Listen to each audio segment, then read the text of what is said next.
niati ini forum seperti ini ya, yang pertama memang untuk silaturahim.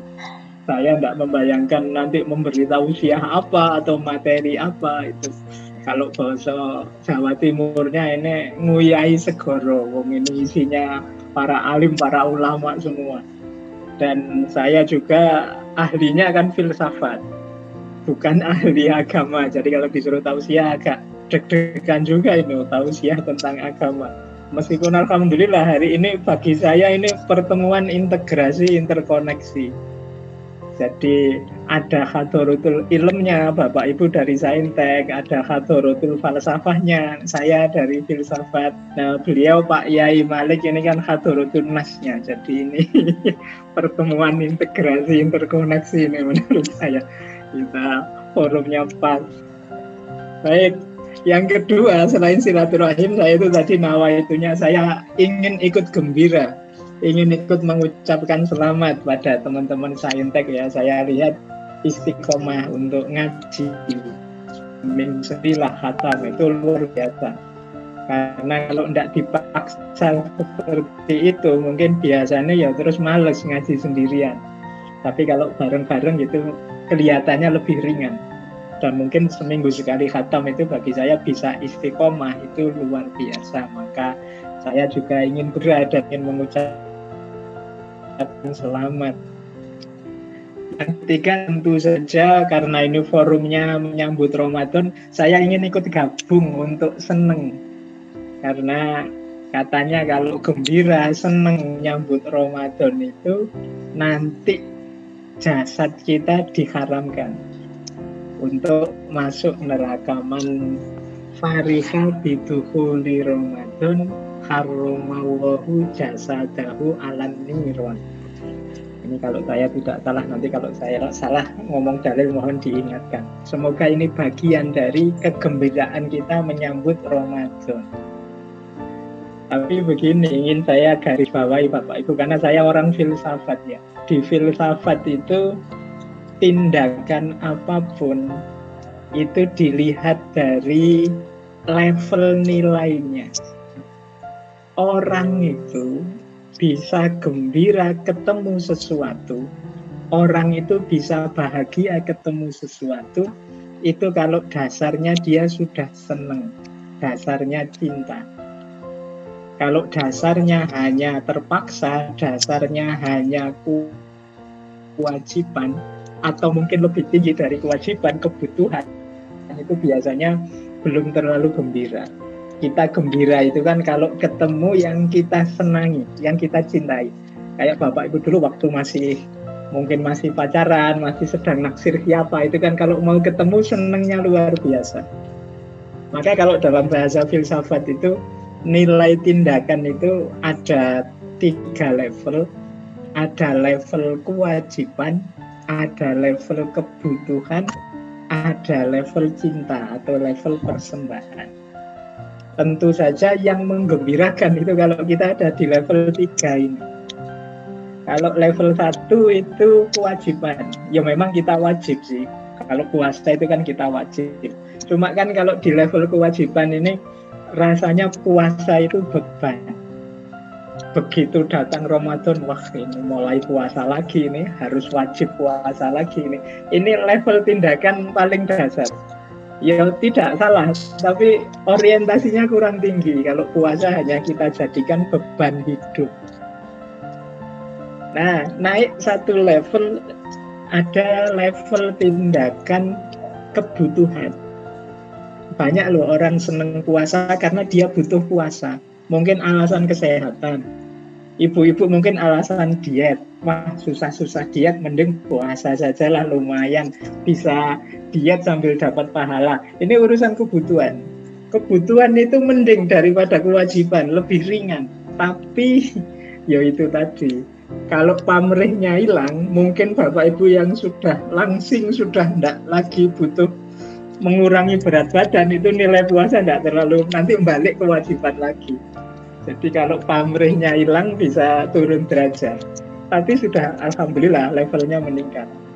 Nah, yang menggembirakan itu yang level 3, level cinta. Kalau dalam agama namanya orang yang ikhlas. Ikhlas itu kan cinta. Kalau kita mencintai sesuatu atau seseorang, itu kan kita tidak berpikir tentang diri kita, tapi yang kita pikirkan kita cintai, yang kita cintai.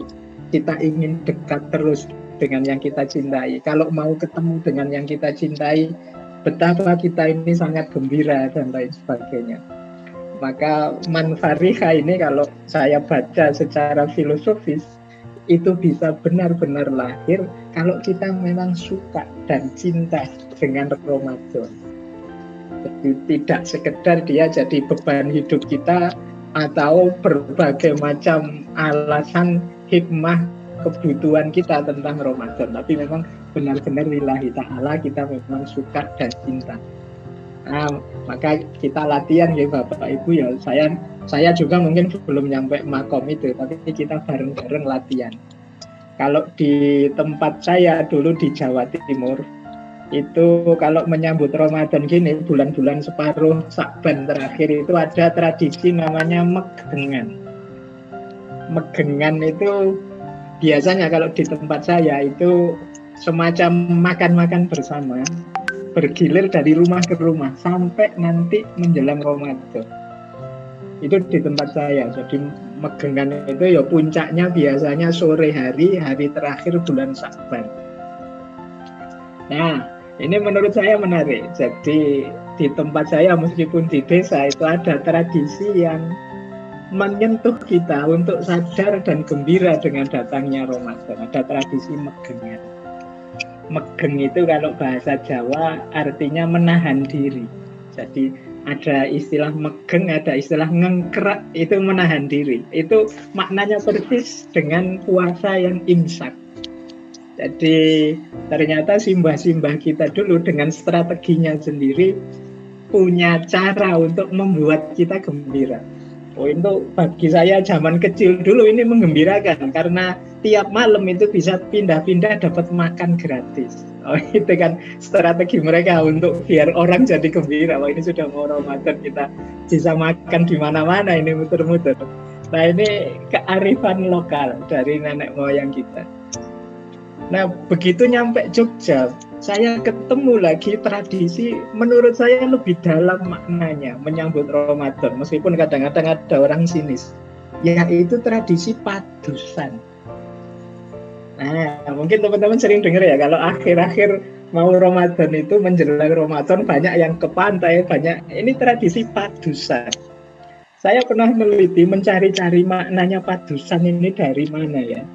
Ternyata ada sumber yang bilang itu sebenarnya dulu ajarannya Sunan Kalijogo. Jadi kesadaran bahwa sebelum kita melakukan kebaikan, ayo kita bersihkan wadahnya. Jadi wadahnya kebaikan itu ya diri kita ini. Badan kita, jasmani kita, rohani kita. Kita kan mau kedatangan tamu agung yang luar biasa namanya Ramadan. Lo menyambut tamu yang luar biasa ini, ya kita siapkan diri kita sepenuhnya. Antara lain disimbolkan dengan mandi. Ada yang di pantai, ada yang mungkin di Sendang, ada yang mungkin... Ini bagi saya bagian dari kearifan lokal. Jangan lupa kalau di Jawa itu ada, kalau teman-teman membaca tradisi Islam Jawa itu ada logika wadah dan isi.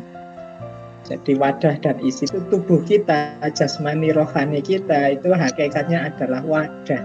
Wadahnya berbagai kebaikan. Nah, Ramadan yang mau kita lakukan itu kan namanya isinya. Nah, Ramadannya jelas bersih, maka yang belum jelas bersih benar itu kan diri kita ini.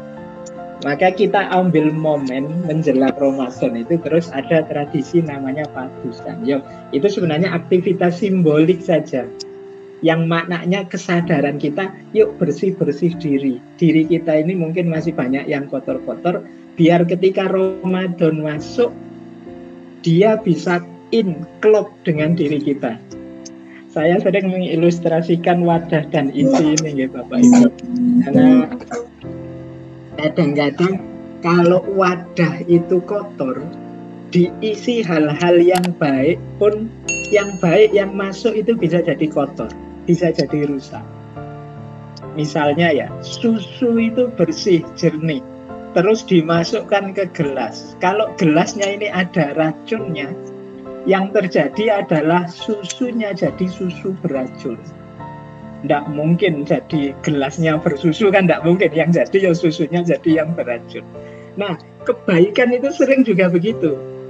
Misalnya teman-teman khataman itu luar biasa, ngaji luar biasa. Tapi kalau batin yang ditempati oleh khataman ini tidak bersih, bisa jadi loh, sudah khatam Quran terus merasa, wah aku sekarang bisa khatam seminggu sekali. Dosen lain, fakultas lain tidak. Betapa kita ini lebih tinggi spiritualitasnya dari fakultas lain. Ini kan wadahnya yang kotor, isinya baik ngaji, tapi begitu wadahnya kotor, yang ngaji tadi yang jadi mulanya baik terus jadi ikut kotor. Dia jadi sumbernya kesombongan. Makanya banyak kan Bapak Ibu melihat hari ini ada loh orang itu pinter, ilmunya tinggi, tapi dia tidak maslahat ilmunya, tidak manfaat. Kadang setiap kali dia ngomong masalah muncul. Malam ini dia ngomong di TV, besok pagi rame viral ada masalah. Harusnya kan ilmu itu barokah, manfaat, menimbulkan kenyamanan, kedamaian. Tapi ada orang-orang tertentu, ilmu yang baik masuk dalam dirinya, keluarnya jadi rusak. Kenapa? Wadahnya kotor. Bukan salah ilmunya, ilmunya jernih, tapi batinnya yang tidak jernih. Nah, itu kan teman-teman kan sering dengar istilah misalnya apalah politisasi agama. Yang jadi itu kan bukan kok agamanya jelek, tapi wadahnya orangnya ini yang terlalu mempolitisir sehingga agama masuk pun dipolitisir. Nah, ini makanya orang Jawa punya logika wadah dan isi.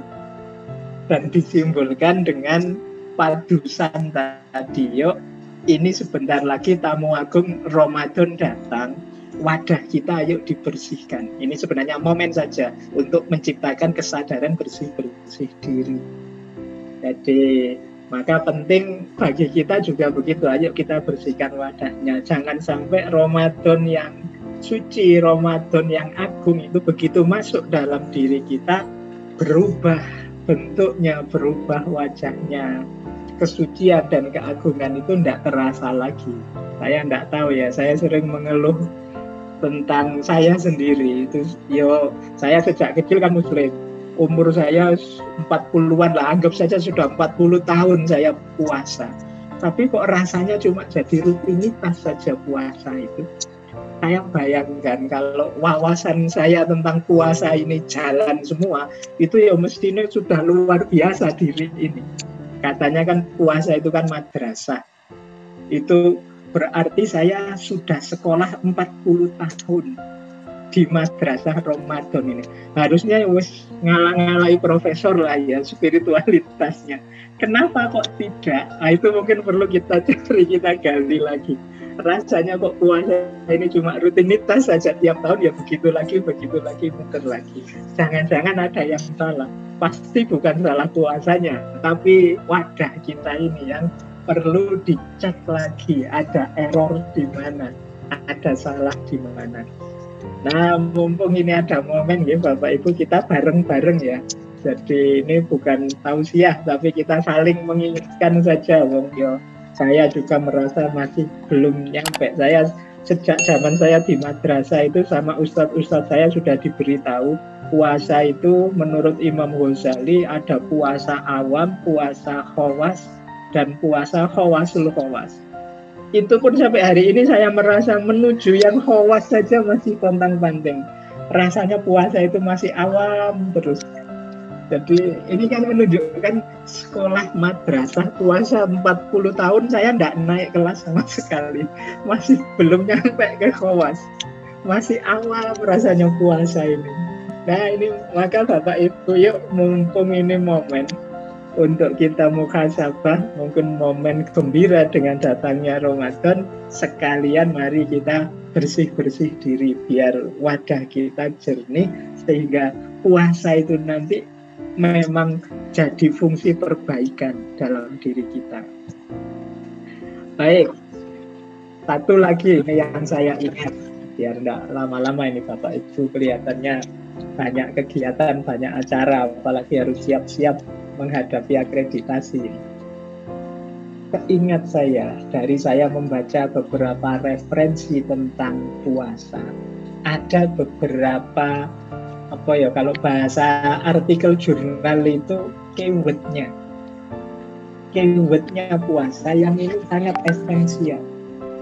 Bagi saya, setelah saya baca buku tentang puasa, tidak hanya dalam Islam, hampir di semua agama ada puasa, bahkan filosof-filosof itu juga menyarankan puasa. Socrates, Plato itu menyarankan orang untuk puasa.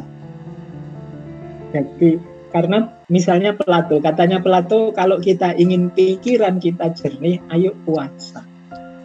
Socrates juga begitu. Kalau kita ingin bahagia, kuncinya puasa. Maka penting ya Bapak Ibu, kita pahami keyword-keywordnya. Sejauh yang saya tahu, keyword paling utama dari puasa itu ya makna puasa itu sendiri, yaitu imsak, menahan diri. Bapak Ibu boleh cek ya, problem apapun di dunia hari ini itu muncul karena orang tidak bisa menahan diri.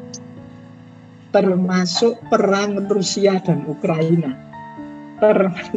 Coba cari problem apapun itu pasti lahir karena manusia tidak mampu menahan dirinya.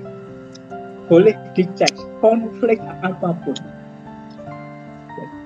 peristiwa kontroversial apapun, itu lahir ketika orang daya kemampuan menahan dirinya rendah. Atau kalau bahasa mudahnya, ketika remnya tidak pakem. Maka pelajaran puasa menurut saya yang paling utama itu pelajaran kita untuk menahan diri. Jadi tidak semua yang kita inginkan, tidak semua yang kita idealkan, tidak semua yang kita mimpikan itu harus diwujudkan. Kita harus punya rem. Tidak selalu yang kita mampu harus kita jalankan. Ada banyak hal yang kita mampu harus kita pending dulu. Puasa kan memberi pelajaran loh. Kalau kita mampu, makan itu kan kita mampu. Makan 5 kali sehari pun kita mampu. Tapi di puasa kan kita diminta menahan diri. Nanti dulu. Nyari waktu yang tepat. Ini namanya imsak. Jadi daya tahan diri itu menurut saya kuncinya. Makanya saya bilang, alhamdulillah loh, Allah itu mewajibkan puasa. Latihan menahan diri. Karena kalau kita tidak diwajibkan, mungkin ya tidak puasa itu. Bisa dihitung yang puasa sunnah kita itu mungkin ya antara ya dan tidak, kadang puasa kadang tidak. Meskipun kita tahu manfaatnya puasa, maka alhamdulillah Allah masih sayang dengan kita, maka kita diwajibkan puasa. Nah, rahasianya tentu saja bukan Allah yang perlu, kita yang perlu. Maka imsak penting. Yang kedua, ini saya ambil dari seorang tokoh besar namanya Syekh Waliullah Ad-Dihlawi. Kata beliau, puasa itu selain imsak adalah tiryak. Tiryak itu semacam penawar. Jadi puasa itu semacam detoksifikasi spiritual. Ya Bapak Ibu lebih ngerti ya detoksifikasi itu bagaimana kita membersihkan racun-racun, kotoran-kotoran diri dengan puasa. Jadi Bapak Ibu boleh merasakan sendiri. Orang yang puasa itu kan otomatis terjaga. Ya kalau ingin puasanya sah loh ya, kan otomatis dia akan terjaga dengan sendirinya. Aktivitas-aktivitasnya positif pasti. Nah, akumulasi aktivitas yang positif ini akan menggeser hal-hal yang negatif. Yang biasanya dalam sehari pegang HP 12-20 jam, itu waktu puasa kan paling enggak sekian jam dipotong untuk buka puasa, untuk sahur, untuk ngaji. Itu kan waktunya lumayan lah, mending meskipun ya masih sibuk dengan HP. Tapi kan terpotong banyak untuk aktivitas-aktivitas kebaikan. Itu apalagi kalau kita sangat serius puasa, di level tadi khawasul khawas itu benar-benar terjadi detoksifikasi spiritual. Jadi namanya tiryaq. Nah ini teori dari Syekh Waliullah Ad-Dihlawi. Jadi puasa itu ternyata secara psikologis membentuk daya tahan spiritual kita dan juga sekaligus membersihkannya lewat aspek tiryaq tadi. Dan yang ketiga tentu saja aspek rahmah. Aspek rahmah itu aspek cinta, rahmat. Puasa itu bukti Allah mencintai kita. Dan kalau kita menjalankan puasa, kita menunjukkan cinta kita kepada Allah, efeknya puasa adalah kasih sayang sesama. Jadi puasa itu dari Yang Maha Cinta, oleh kita yang mencintai kepadanya, dan buahnya juga cinta dan kasih sayang. Jadi ini keywordnya itu. Maka peradaban yang tidak mau puasa itu peradaban pasti yang kacau balau. Keluarga kok tidak ada yang mau puasa, berarti tidak mampu menahan diri, itu juga kacau balau. Bayangkan kalau misalnya ada orang tua kok tidak mau puasa sama sekali, tidak bisa menahan diri, ingin enak terus, ingin senang terus. Oh mungkin anaknya tidak dipedulikan, mungkin dia tidak mau puasa, tidak mau susah. Justru kalau kita banyak puasa, punya daya tahan diri yang luar biasa, akan ada banyak capaian-capaian. Orang Jawa punya konsep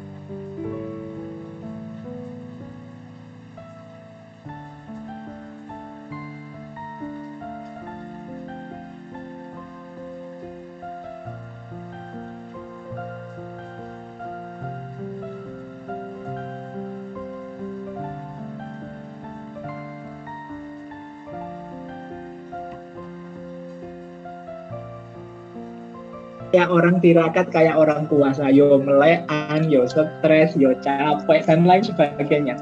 Tapi kan kecapean sedihnya. Nah, ini logika tirakat. Jadi ada rumus unik dalam hidup ini. Barang siapa ingin bahagia, justru harus siap tidak bahagia dulu, tidak nyaman dulu. Kalau kita ingin tahu nikmatnya buka puasa, ya kita